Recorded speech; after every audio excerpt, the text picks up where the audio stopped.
Hi, everyone, and welcome to ESL Level 3-4 with Delgado Adult Education. This week's topic is personal information. We're going to focus on personality traits and hobbies. Also, we want to make sure everyone can join their live meet. If you don't know how to join the live meet, ask your teacher.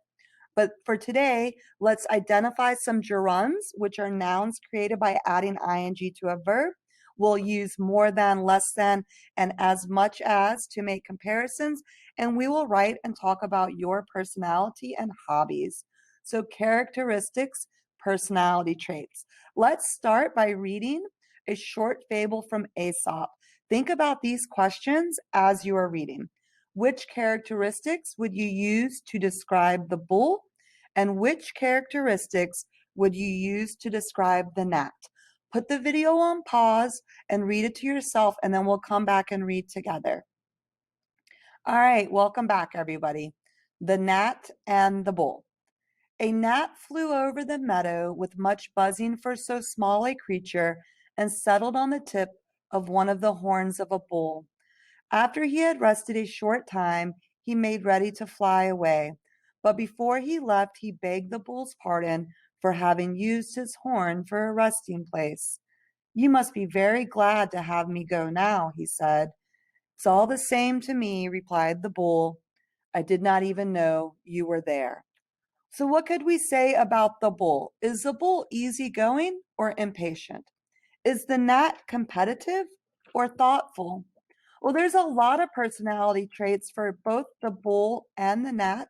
You can look over this list and see which ones you think apply. And also look at the list to think which characteristics describe you.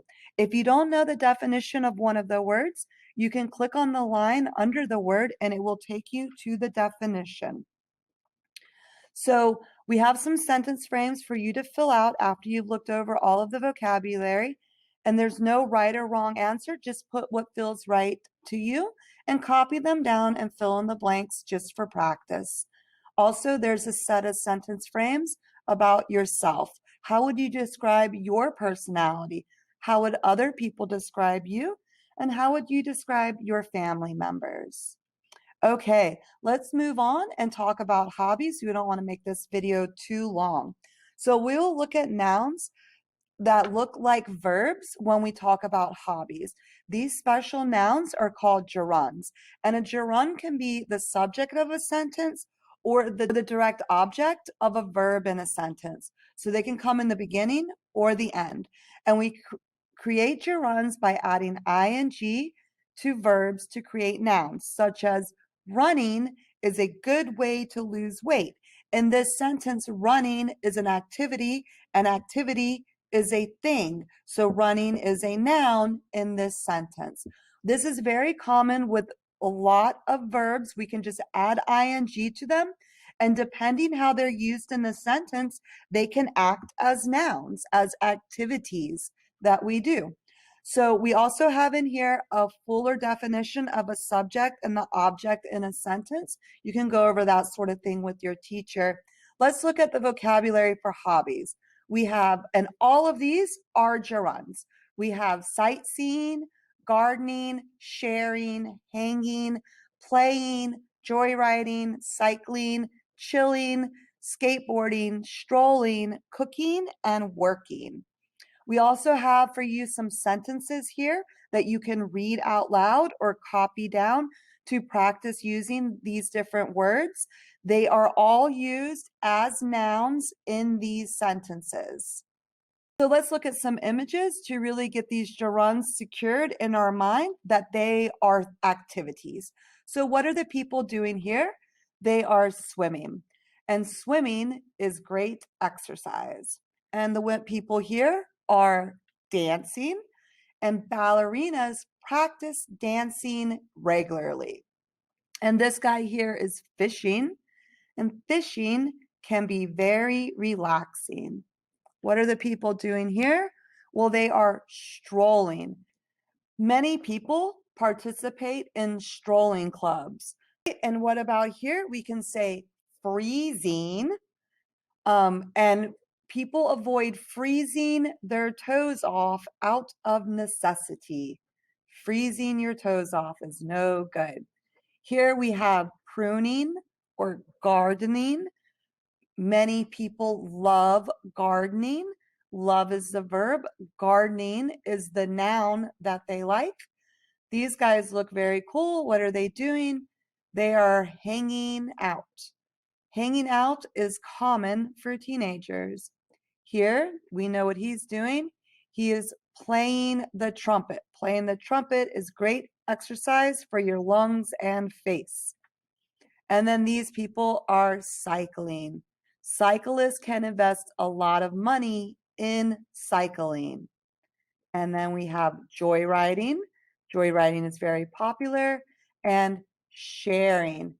Everyone practices sharing regularly. At least in my family, we do. So, do you like to take part in any of the hobbies from the photos? What are your hobbies? What activities do you enjoy doing? What activities do you despise doing? And what hobby would you like to try? Think about all of that. We might ask those questions in this week's quiz. Okay, for the next part is for you to do yourself. So I'll go through it real quick, but they want you to identify the active verb and the gerund in the sentence or clause. So the answers will pop in as you click through the slides. So we'll just go through them very quickly here. Okay, take your time doing those later. The next thing to check out is a huge list of hobbies. This list of hobbies, when you click it, has about 300 and something hobbies, much more than we could list here. When you're looking at it, think about which ones are you interested in, which ones are expensive, and which ones are free. That way we can compare them. We want to compare them using more than, less than, and is as much as. So more than 3 is more than 2, 1 is less than 2, and 2 is as much as 2, right? So we have some sentences for you to read here that show how that's set up. And we have a picture of a bunch of different activities. What do you like to do more? And what do you like to do less? And then we have some sentence frames for you to fill in using less than or more than with your different hobbies, and also to compare their expenses. So something is more expensive than something else or less expensive than something else. Look at that big list of hobbies or these pictures here and our vocabulary to fill in these sentence frames. All right, that's all we have for this time. Great. Have a great first week in class. We are happy that you are all here, and we will see you soon. Bye-bye.